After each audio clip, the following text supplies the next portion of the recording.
It is Monday, which means it is time for another reading vlog. And let's start by talking about this hefty fella, The Shadow of the Wind. I have finished this book and I absolutely loved every moment with this book. I got through this book so much quicker than I intended. I actually planned on giving myself a good 5 days and I got through it in 3 because Carlos Ruiz Zafón is just an amazing author. As I was saying in my last reading vlog for last week, the way he writes, it's so lyrical and so flowery, or it seems that way, but it's not. His writing style is actually very simplistic, but it was just such a beautiful story to consume. And I don't mean that by the plot, I mean it more by the writing style. So I have come to adore Carlos Ruiz Zafón's writing style, and I came to find out a couple of things about him, and one of those things is that he also writes young adult fiction as well as adult, and I've ordered, I believe, his very first young adult book that he wrote, and I'm very excited to read that one. But I enjoyed this one. As far as the plot is concerned, I thought that it was an enjoyable plot to read. So the basic premise of this book, if you missed my last reading vlog, is that it revolves around a boy by the name of Daniel, who in chapter 1 is taken to a special bookstore called the Cemetery of Forgotten Books. While he is there, he is given a book. The Cemetery of Forgotten Books is a place where old books have a sanctuary. And Daniel is given a book called The Shadow of the Wind, and he loves this book, and then he comes to find out that that is the only remaining copy of that book. So he is enticed to research more about the author and learns a lot of interesting things about this author along the way. And this book took so many different turns, and I delighted in each and every moment. It was just an absolute privilege and joy to consume.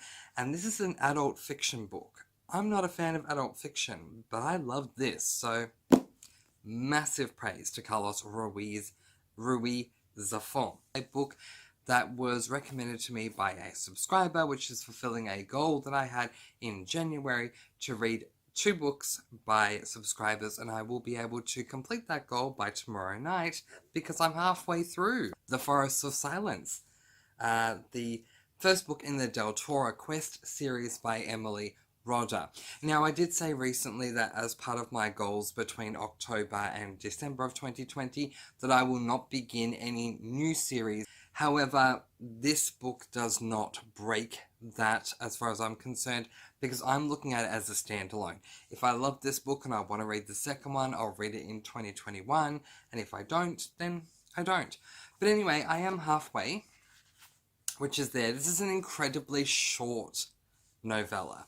So I am on page 60 out of 120. I've been enjoying myself. For the first 7 chapters, we are following 2 characters, a prince and the prince's best friend, and then in chapter 8 we're introduced to this new guy, and so I'm now trying to find a way to acclimate myself to this new guy that we're learning about, because it's always a little bit unsettling for me if you read multiple chapters following 1 or 2 specific characters and then someone else is just thrust onto your path. But the first 7 chapters of this book were an absolute delight to read. So the premise that I can give you of this book that is as spoiler-free as possible for a 120-page book is that it follows, as I said, the prince of a kingdom and his best friend. The best friend of the prince was taken into the castle after his mother passed away, and he is taken in under the condition that he is going to provide entertainment to the prince, who's going to be the prince's friend. They are of similar age, so that seems to work out. And then in the very first few pages of the book, we come to find out that the prince's mother had already passed away, and now the prince's father has died, so he needs to claim the throne quite prematurely. And his friend ends up going to the castle library to do some research on a belt that is placed onto the prince during his inauguration, I suppose. And every time that there is an inauguration, whoever's being inaugurated has to wear this belt. But once they've worn the belt, it then goes away and is locked away until the next inauguration. But what's really special about this belt is that it contains all different gems, all different gemstones, and we learn more about the history of those gemstones and how they came to be placed onto the belt. And this belt symbolizes so much for the castle and for the people. Things happen, and I'm really enjoying this. These are the two books I spoke about in this reading vlog. I will see you guys again on Friday. And once again, thanks to some fancy schmancy editing, we're going to jump forward in time and go to Friday right now.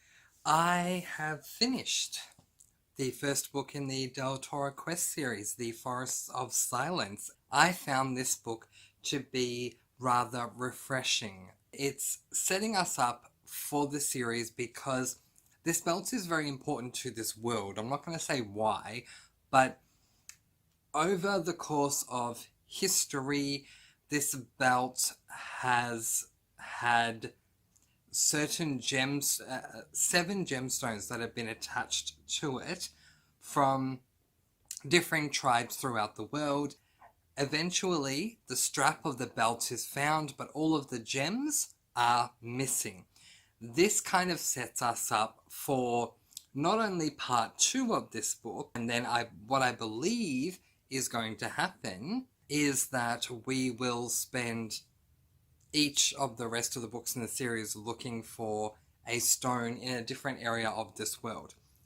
I've just really enjoyed this book. Look, it's a middle grade book, so it has all of the standard tropes that you would come to expect that are synonymous with middle grade. But otherwise, I just thought this was a lot of fun. Now, I have a goal that I set between October and December of 2020, which is that I'm not allowed to start or open up series.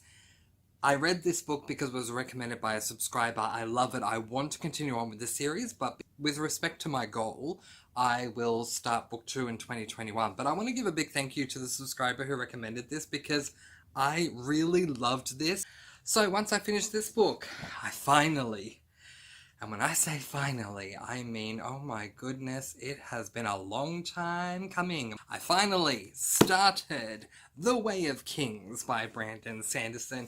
I've started the Stormlight Archives epic fantasy adventure, and I have a lot of thoughts, so I'm going to get them out. So first of all, I am there. So this is The Way of Kings Part 1.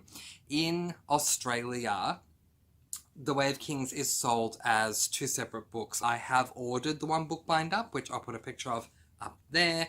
I have ordered this book and it is on the way and it should be here by the end of the month. But let's talk Stormlight Archives. Let's talk The Way of Kings. Let's talk about how it has been a long time between epic Sanderson reads.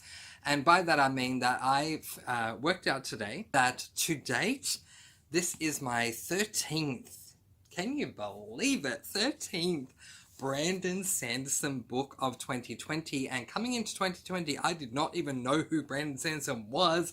If you had asked me, I would have said, who is that? A plumber? Yeah, I have read so many of his books this year, but not since Mistborn have I begun a book that is this epic. I actually feel that The Way of Kings, from what I've read so far, is more epic than Mistborn is. And Mistborn is much more easy to follow. If Brandon Sanderson wasn't an omniscient narrator, which I really do appreciate that he is, I would consider this to be a multi-perspective book because we are following at least 5 perspectives, if not more, which has not been easy to deal with. My first day of reading this, I did not feel acclimated into this world at all. I felt like I was wandering around lost, having no clue what was going on. And I think part of that is because when Brandon Sanderson, there he is, and there's the cover. When Brandon Sanderson writes these epic adult fantasy books, and more specifically these worlds, he is a mastermind at world building. He is, the name Brandon Sanderson is synonymous with many things, and one of the things that his name is synonymous with is slow beginnings, especially when it comes to his adult fantasy books. And part of that is because he wants everyone to, I believe, because he wants everyone to experience just how vast the world is. And I definitely got that in the first 100 pages, because I was so lost at the end of day one. I was thinking, I have no clue what is going on here. Who are these people? Who am I following? Where am I? I am lost, because we're following, on day one, my first 100 pages of this book, I was following the perspective of 4 different characters who live in 4 different areas of this world, who all have their own cultures, and who each of those areas have their own cultures, and then each of the characters are their own separate beings, and them as people have their own individualistic cultures. And then we have the stories that we're following with them, so much so that I had to end up writing down these characters' names. This book is so highly action-packed. I'm surprised that it's called The Way of Kings, at least so far, because if this book was 300 pages long and I were to rename it, I would call it The War. You know, the war to end all wars, because, I mean, literally there's been battle after battle after battle after battle. Here's a little bit of information so we can get to know these characters. Battle, battle, battle, battle, battle, battle, battle. This does lead me into the magical discussion, because Brandon Sanderson, especially with his adult fantasy books, is not only well known for his really large and masterful world building, but also for his hard magic systems. And I am still trying to wrap my head around what the magic system is in this world. I honestly could not tell you, when I'm 300 pages in, I'm over a quarter of the way through, and I can't tell you what the magic system is. The only thing I can tell you is there's something known as Stormlight. The series is Stormlight Archives, but there's an ability, there's a magical ability known as using Stormlight. I can't tell you what it is though, because I'm just really confused. But so apparently I'm not alone. This is not an unpopular opinion of with Mistborn. With the Final Empire, we are following a woman whose name is Vin. Vin assumes that she's human. It turns out she's not.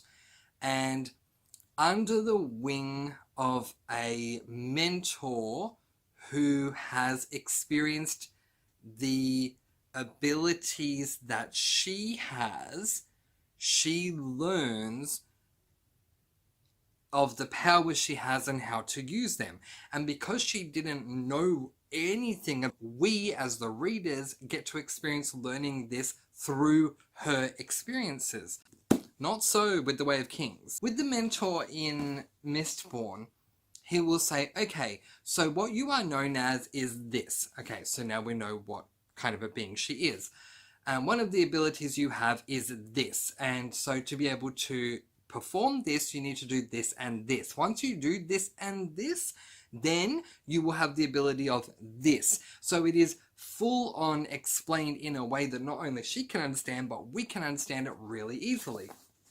With The Way of Kings, it's not done like that. There are no mentors, because from what I'm seeing, all of these people generally seem to just be accepting of the fact that there's magic and they've used it for years, and so they don't need to have it explained to them. And so we're getting lines, for example, like, and then this character used Stormlight to harm another character, and boom, they fell backwards because of the Stormlight power that we don't know what this is. So I am so confused. I'm so confused. But in saying that, I do think this book is a good book. I think it's one of the most, I think, no, not one of, I think it is the most epic Brandon Sanderson I've read so far. This world is much more massive than any other Brandon Sanderson world.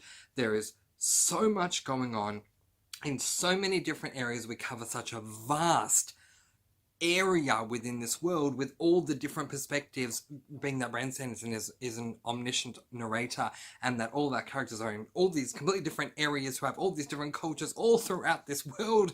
So we'll see how we go, but as I said, I'm only a quarter of the way through this world, so, or just over a quarter of the way through this world, so I am going to give it to the end of this book, and we'll see how we go. But I do need to wrap things up, but before I do, next week, because I am reading a double tome, next week's reading vlog is just going to be focused on The Way of Kings. I will not have this 1,119 pages book done. My point is that next week's reading vlog is going to be fully wrapped around The Way of Kings. Because of that, I might come to you guys more often.